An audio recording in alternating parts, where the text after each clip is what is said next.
শেখ হাসিনা অবশ্যই বাংলাদেশে আসবে, তবে বিচারের জন্য আসবে।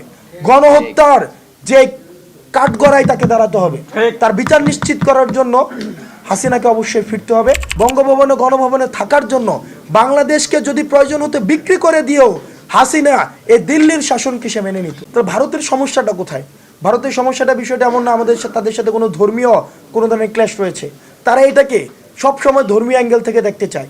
যদি তাদের সাথে কোনো ধর্মীয় ক্ল্যাশই থাকতো তাহলে তাদের সবচেয়ে বড় বন্ধু হতো তাদের পার্শ্ববর্তী দেশ নেপাল, কারণ নেপালে হচ্ছে 81% সংখ্যাগরিষ্ঠ হিন্দু।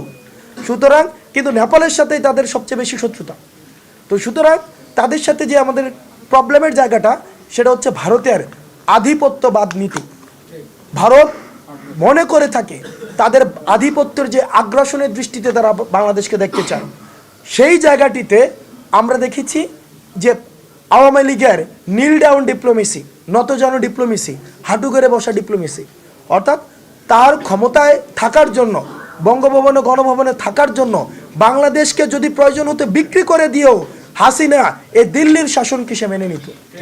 যখনই দেখেছে দিল্লি যে এই বাংলাদেশে ছাত্র নাগরিক এই হাসিনার নীল ডাউন পলিসি থেকে আমাদের আই টু আই পলিসিতে আমরা চলে গিয়েছি, তখনই তারা এই পলিসিটাকে তারা মেনে নেয়নি। এখন ভারত যতই চেষ্টা করুক না কেন তার ভারতের আধিপত্য আগ্রাসনকে আমরা হচ্ছে ওয়েলকাম জানাবো। সেটা সেই চিন্তা থেকে তার বের হয়ে আসতে হবে।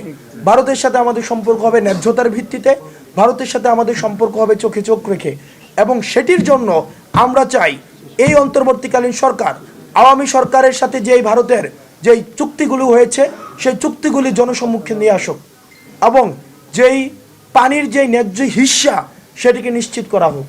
এবং আমরা চাই ভারতের সাথে আমাদের রাষ্ট্রের সাথে রাষ্ট্রের সম্পর্ক হোক, জনগণের সাথে জনগণের সম্পর্ক হোক। ভারতের সাথে আওয়ামী লীগের সম্পর্ক যেটি এতদিন চলে আসছে সেটিকে আমাদের অতীত করতে হবে। শেখ হাসিনা অবশ্যই বাংলাদেশে আসবে, তবে বিচারের জন্য আসবে।